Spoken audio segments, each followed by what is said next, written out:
नमस्कार विद्यार्थी मित्रांनो, स्वागत आहे तुमचं आपल्या या प्लॅटफॉर्मवरती. विद्यार्थी मित्रांनो, आपलं समास प्रकरण चालू झालेलं आहे आणि त्याच्यामध्ये लेक्चर नंबर 2 कंप्लीट झालेला आहे. आज लेक्चर नंबर आपलं 3 आहे. त्यामध्ये आपण आज कंप्लीट करणार आहोत बहुव्रीही समास, सॉरी द्वंद्व समास. द्वंद्व समास झाल्यानंतर बहुव्रीही समास आपण घेणार आहोत. विद्यार्थी मित्रांनो, द्वंद्व समास हा इम्पॉर्टंट आहे. जसा तत्पुरुष समासमध्ये तुम्हाला काय सांगितलंय मी, कर्मधार आहे, द्विगु आणि इकडे विभक्ती तत्पुरुष समास इम्पॉर्टंट आहे. त्याच्यामध्ये नय तत्पुरुष समास, उपपद तत्पुरुष समास, प्रादि तत्पुरुष समास, जेवढं मी सांगितलं ना हे 3 समास, नय तत्पुरुष, प्रादि आणि उपपद हे 3 तेवढे मी जेवढे सांगितले तेवढेच करा. त्याच्या बाहेर जाऊ नका. कारण तेवढंच इम्पॉर्टंट आहे. बाकी विभक्ती तत्पुरुष समास मधले शब्द पाठ करा. कर्मधारय इम्पॉर्टंट आहे. त्यानंतर द्विगु इम्पॉर्टंट आहे. हे हे महत्वाचं आहे. हे पाठ करा. त्यानंतर अव्ययभावचे मी दिलेले स्टार्टिंगला तुम्हाला शब्द, कोणता उपसर्ग आल्यावर, कोणता अव्यय आल्यावर त्याला कोणत्या शब्दाने रिप्लेस करायचं आणि त्याची विभक्ती कोणती करायची हे ध्यानात ठेवायचं अव्ययभाव समासमध्ये. तर आज आपण शिकूया विद्यार्थी मित्रांनो द्वंद्व समास. तर पहिले तर समजून घ्या विद्यार्थी मित्रांनो, द्वंद्व समास म्हणजे काय. द्वंद्व नावातच आहे द्वंद्व. द्वंद्व समास म्हणजे काय, जेव्हा दोन पदांना प्रधान असतात, पदांना प्राधान्य दिलं जातं. आपण काय शिकलो तत्पुरुष समासमध्ये, उत्तर पद प्रधान. अव्ययभाव समासमध्ये काय, पूर्व पद प्रधान. तसं द्वंद्व समासमध्ये काय, दोन्ही पद प्रधान, म्हणून म्हटलं त्याला काय, द्वंद्व समास. एखाद्या शब्दामध्ये जेव्हा दोन्ही पद, पूर्वपद आणि उत्तरपद दोन्ही प्रधान असतात तेव्हा द्वंद्व समास म्हणतात. त्याचं सूत्र पण तसंच आहे, प्रायो नय भय पदार्थ प्रश्न दो. द्वंद्व म्हणजे जेव्हा दोन्ही पद ही असतात, प्रधान असतात, तेव्हा त्याला कोणता समास म्हणतात, द्वंद्व समास. हे सूत्र पाठ ठेवा तुम्ही, कधी कधी एमसीक्यू ला विचारले आहे. अव्ययभाव समासचं सूत्र आलेलं आहे एक्झामला. ठीक आहे विद्यार्थी मित्रांनो, द्वंद्व समास मध्ये बघा 3 प्रकार पडतात प्रामुख्याने, इतरेतर, समाहार आणि एकशेष. एकशेष एवढा विचारला जात नाही, तरी पण आपण घेऊन टाकू एकशेष. ठीक आहे. पहिले तर बघा विद्यार्थी मित्रांनो, 3 प्रकार पडतात द्वंद्व समासचे, इतरेतर द्वंद्व समास, समाहार द्वंद्व समास आणि एकशेष द्वंद्व समास. त्यामध्ये बघा इतरेतर द्वंद्व समास. इतरेतर द्वंद्व समास मध्ये तुम्हाला एवढं ध्यानात ठेवायचंय की जेव्हा दोन पद असतात एका शब्दामध्ये. आता मी तुम्हाला माहिती आहे समास आणि विग्रह म्हणजे काय, जेव्हा सेपरेट सेपरेट शब्दांना जोडून एक अर्थपूर्ण शब्द बनवायचा त्याला समास म्हणायचं, आणि जेव्हा एका अर्थपूर्ण शब्दाचा 2 शब्दांमध्ये विघटन करायचं त्याला विग्रह म्हणायचं. हे समास आणि विग्रहाचं बेसिक नॉलेज आहे. पण विद्यार्थी मित्रांनो, जेव्हा द्वंद्व समासमध्ये त्यातल्या त्यात इतरेतर द्वंद्व समास, इतरेतर द्वंद्व समासमध्ये काय होतं, जेव्हा एक अर्थपूर्ण शब्द असतो आणि त्याचा आपल्याला विग्रह करायचा असतो, त्याच्यामध्ये च लावायचं. च कुठं शिकलोय रे आपण, अव्ययमध्ये शिकलोय कुठेतरी.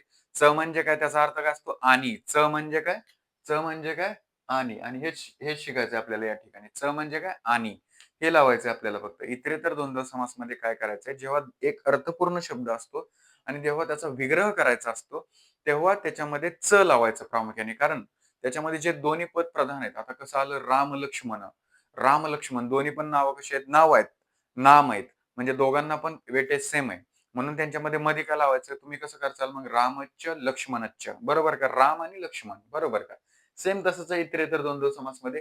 तुम्ही ओळखायचं कसं इतरेतर द्वंद्व समासमध्ये, जेव्हा एक किंवा एक पेक्षा जास्त म्हणजे दोन, एक किंवा दोन पद एका शब्दामध्ये दिली जातात, तेव्हा दुसऱ्या पदाची विभक्ती ही द्विवचन मध्ये विभक्ती असते त्याची. इकडे बघा आता इतरेतर मध्ये, आता तुम्हाला जर असा क्वेश्चन आला, राम लक्ष्मण, राम लक्ष्मण हा अर्थपूर्ण शब्द आहे, याचा विग्रह करा म्हटले, मग कधी बघायचं, शब्द दिल्यानंतर बघायचं, हा राम लक्ष्मण हे तर दोन इक्वल वेटेज आहेत, दोन्ही पण नाम आहेत, दोन्ही पण द्वंद्व मध्ये दिसायलेत. पण जेव्हा दुसऱ्या पदाची विभक्ती ही द्विवचन मधली असते, म्हणजे लक्ष्मणव, जसं रामव द्विवचन मध्ये असतं, तसं लक्ष्मणव ही द्वितीय द्विवचन मध्ये विभक्ती असते, तेव्हा ते असतो इतरेतर द्वंद्व समास. आता इथं बघा, राम लक्ष्मणव म्हणजे इथं कसली दिली, द्विवचन मधली विभक्ती आहे, लक्ष्मणव. ठीक आहे. मग तेव्हा काय करायचं विद्यार्थी मित्रांनो, याला दोन्हीला पण प्रथम विभक्तीत घ्यायचं, म्हणजे फक्त मध्ये च लावायचं, राम च लक्ष्मण च, राम आणि लक्ष्मण, च च लावायचंय फक्त. हे झाला समासाचा विग्रह झाला. हा काय झाला, विग्रह. आता इथं विग्रह ऑलरेडी दिलाय, आता आपल्याला काय घ्यायचंय, समास घ्यायचाय. म्हणून मी तुम्हाला आधी राम लक्ष्मण सांगितलं. आता तुम्हाला जर एक्झाम्पल मध्ये असा क्वेश्चन दिला, माताचे पिताचे, डायरेक्ट लक्षात येते इतरेतर द्वंद्व समास, कारण इथं काय लावलंय, च. मग च जेव्हा आपण काढून टाकतो तेव्हा काय येतं, उत्तर पदामध्ये काय येतं, द्विवचनची विभक्ती येते, म्हणजे माता पितव, माता पितव, माता पितव. हे झालं त्याचा आन्सर. जर हेच समासाचा विग्रह करायचा असता तर माताच आणि ह्याची पण प्रथमा विभक्ती पिताच. ठीक आहे. मग इकडे बघा आता राम लक्ष्मणाचे केलं आपण. त्यानंतर लताच वृक्षच. लताच वृक्षच देताना काय दिलाय अर्थपूर्ण शब्द दिलाय, समास दिलाय, याचा आपल्याला विग्रह करायचा आहे. तर मग काय करायचा, लता आहे तसा लिहायचा आणि दुसऱ्या जो उत्तर पद आहे त्याची काय करायची द्विवचन मधली विभक्ती. लता वृक्षो. हे झालं त्याचं आन्सर. हे झालं कशासाठी, जेव्हा शब्दामध्ये या अर्थपूर्ण शब्दामध्ये काय एक किंवा दोन पद असतात. इथं राम एक पद आहे, लक्ष्मण एक पद आहे, असे एक किंवा दोन. पण जेव्हा क्वेश्चन मध्ये दोन पेक्षा जास्त पद असतात, राम लक्ष्मण भरत शत्रुघ्न, राम लक्ष्मण भरत शत्रुघ्न, तेव्हा त्या ठिकाणी पण तुम्हाला चच लावायचंय. पण आता बघा इथं मी जर लावला तर रामच लक्ष्मणच,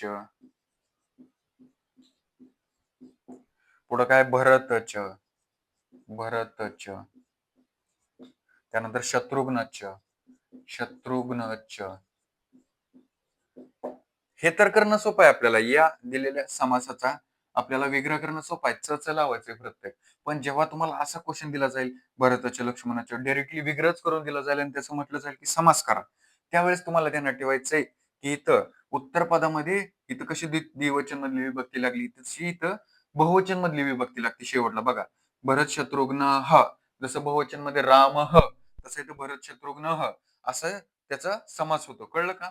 म्हणजे जेव्हा शब्दामध्ये एका अर्थपूर्ण शब्दामध्ये एक किंवा दोन पदं दिली जातात तेव्हा त्यांचा विग्रह करताना च लागतो, किंवा जे दिलेल्या शब्दांचा विग्रह केल्यानंतर जेव्हा त्याचा समास करायचा असतो तेव्हा आपल्याला उत्तर पदामध्ये द्विवचन मधली विभक्ती लागते, हे ध्यानात ठेवायचंय. आणि जेव्हा दोन किंवा दोन पेक्षा जास्त पदांचा विग्रह केलेला असतो, जेव्हा त्यांचा आपल्याला समास करायचा असतो, तेव्हा समासाच्या अर्थपूर्ण शब्दाच्या उत्तर पदामध्ये कोणती विभक्ती लागते, बहुवचन मधली विभक्ती लागते. ठीक आहे विद्यार्थी मित्रांनो, हे झाला इतरेतर द्वंद्व समास. एकदम सिंपल आहे. याच्यामध्ये ध्यानात ठेवायचं तुम्हाला फक्त द्विवचन विभक्ती कुठे लागते आणि बहुवचन विभक्ती कुठे लागते.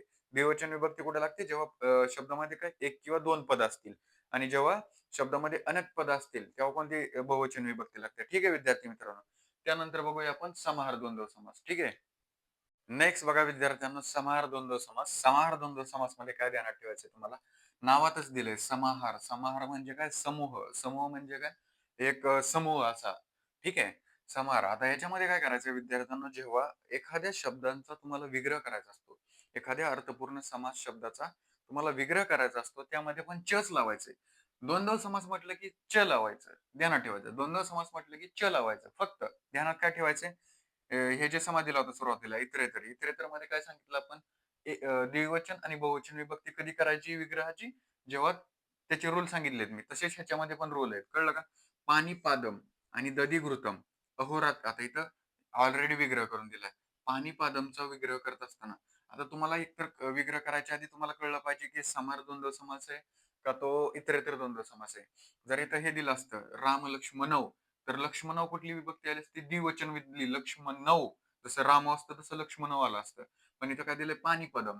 तर विद्यार्थी मित्रांनो, जेव्हा एकवचन मधली द्वितीय विभक्ती लागते, जसं राम रामम, जसं पाणी पाणी पदम दधी घृतम, शेवटी म लागलाय, एकवचन मधली द्वितीय विभक्ती या ठिकाणी आलेली आहे, त्यावेळेस समाहार द्वंद्व समास असतो.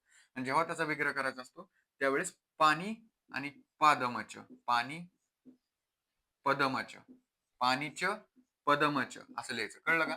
म्हणजे चच लावायचं प्रत्येक विग्रह करताना, चच लावायचं. पण विग्रहाचा समास करताना तुम्हाला रूल माहित पाहिजे. समजलं का? जेव्हा समास आहे, समासाचा विग्रह करताना चच लावायचं. मग तो द्वंद्व समास मधला कोणताही समास, इतरेतर समाहार एकशेष. पण जेव्हा विग्रहाचा समास करचाल त्यावेळेस रूल लक्षात पाहिजे.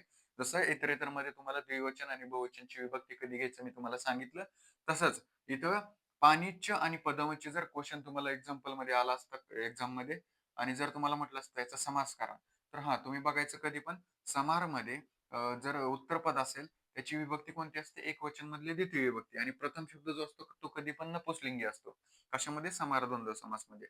जेव्हा तुम्हाला समाहार द्वंद्व समास मध्ये विग्रहाचा समास करायला लावतील तेव्हा ध्यानात ठेवायचं की हे जे दोन पद असतील त्याच्यामध्ये जे उत्तर पद आहे त्याची एक वचन मधले द्वितीय विभक्ती असेल, आणि जो पूर्व शब्द आहे तो कसा असेल, नपुंसकलिंगी. आता मग दधी घृतम मध्ये आन्सर काय, दधीच, दधीच घृतच, घृतच. ठीक आहे. घृतमच, सॉरी घृतमच. मग याच्यामध्ये बघा दधी आणि घृतम दोन यांचा समूह दिलाय. दधी आणि घृत यांचा समूह दिलाय. पाणी आणि पदम म्हणजे हात आणि पायांचा समूह दिलाय याच्यामध्ये. समजलं का? आता हे तुम्हाला समजलं याच्यामध्ये ध्यानात ठेवायचं हा जर क्वेश्चन आला तर पाणी कसा शब्द आहे रे पूर्व? तो कसा आहे नपुसलिंगी. इथं पण नदी कसा शब्द आहे नपुसलिंगी. गुरुतम कसा आहे एकवचन मधले द्वितीय विभक्ती. च च मग समाहार द्वंद्व समास. आता इथं विग्रह ऑलरेडी दिलाय. तुम्हाला काय करायचंय समाहार द्वंद्व समास हा. अहो रात्री म च. अहो बघा अहो कसा शब्द आहे रे नपुसलिंगी. रात्री म. रात्री म कसा एकवचन मधली द्वितीय विभक्ती. मग याचा आन्सर काय? अहो रात्रम. अहो रात्रम. रात्रम या ठिकाणी एकवचन मधली द्वितीय विभक्ती रात्रम मध्ये. ठीक आहे. हे झालं तुमचं समाहार द्वंद्व समास. समासाचा विग्रह करत असताना द्वंद्व समासामध्ये च लावून द्यायचं. फक्त जेव्हा तुम्हाला विग्रह दिला असेल तेव्हा त्याचा समास करताना तुम्हाला रूल ध्यानात ठेवायचे. कशाचे रूल? तुम्हाला इतरेतर द्वंद्वचा समास समाहारचे रूल सांगितले मी, की पहिल्या शब्दामध्ये नपुसलिंगी असतो. प्रथम पद, द्वितीय पदामध्ये एकवचन, द्वितीय विभक्ती असते. हे रूल म्हणतोय मी तुम्हाला. ठीक आहे. आता शेवटचा बघू आपला एकशेष द्वंद्व समास, जो की एकदम सिंपल आहे आणि त्याच्यावर क्वेश्चन आतापर्यंत तरी आलेला नाही, पण घेऊन टाकू आपण. नेक्स्ट बघा विद्यार्थ्यांना एकशेष द्वंद्व समास. नावामध्ये दिलंय एक शेष. म्हणजे जेव्हा दोन किंवा दोन पेक्षा जास्त पदांचा समास होतो त्यावेळेस एक पद काय होतं? शेष होतं. शेष होतं शेष होणं म्हणजे काय? लोप पावतं, गायबच होतं डायरेक्ट. म्हणजे एकशेष द्वंद्व समास म्हणजे काय? जेव्हा दोन किंवा दोन पेक्षा जास्त पदांचा समास होतो त्यावेळेस एक पद काय होतं? शेष होतं म्हणजे डायरेक्ट गायब होतं. आता रामाचे लक्ष्मणाचे त्यामध्ये उत्तर पद डायरेक्ट आन्सर करून टाकायचं. तुम्हाला जर म्हटलं त्या ठिकाणी एकशेष द्वंद्व समास करायचा आहे तुम्हाला, उत्तर पद घ्यायचं आणि त्याची द्वितीय विभक्ती करायची. झालं आन्सर तुमचं. लक्ष्मणौच. लक्ष्मणौच. सॉरी लक्ष्मणौ फक्त त्याचं. हे झालं त्यांचं आन्सर. ठीक आहे विद्यार्थी मित्रांनो. याच्यामध्ये बघा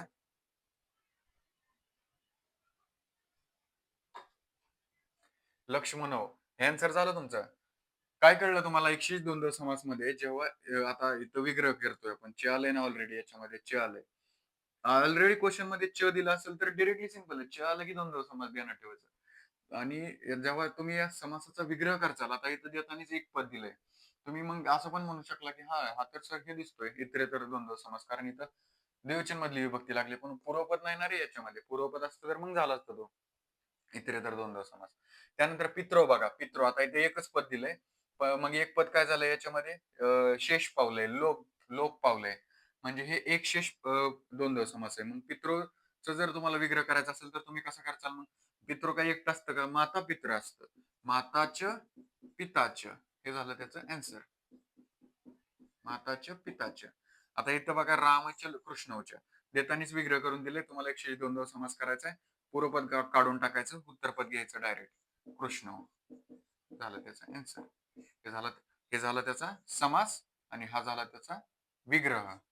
समास विग्रह कळतंय ना आता? समास म्हणजे काय? शब्द जोडणे आणि विग्रह म्हणजे काय? शब्द फोडणे. एवढं ध्यानात ठेवा. ठीक आहे विद्यार्थी. एकशे समास म्हणजे तुम्हाला एकशे द्वंद्व समास म्हणजे तुम्हाला समजलं. एकशे द्वंद्व समास म्हणजे काय? एक जेव्हा दोन किंवा दोन पेक्षा जास्त पदांचा समास होतो त्यावेळेस एक पद काय होतं? शेष होतं. म्हणजे काय होतं? लोप पावतं. लोप पावतं म्हणजे डायरेक्ट गायब होतं. ठीक आहे. हे झालं एकशे द्वंद्व समास. ठीक आहे. आपले 3 समास झाले आज. 3 प्रकार झाले द्वंद्व समासचे. इतरेतर झाला, समाहार झाला आणि आपला हे तिसरा कुठला आहे? एकशेष द्वंद्व समास झाला. यातले जेवढं मी तुम्हाला सांगितलंय, की द्वंद्व समास आला, की विग्रह करताना च लावून टाकायचं आणि विग्रहाचा समास करताना फक्त रूल ध्यानात ठेवायचे. ठीक आहे विद्यार्थी मित्रांनो. तर आज आपण द्वंद्व समास शिकलो. त्यामध्ये एक्झाम्पल बघितले आपण. नेक्स्ट लेक्चरमध्ये आपण बघूया शेवटचा समास बहुव्रीही समास. तर आज आपण कंप्लीट केलेला आहे द्वंद्व समास. तर भेटूया नेक्स्ट लेक्चरमध्ये. Stay high at your learning.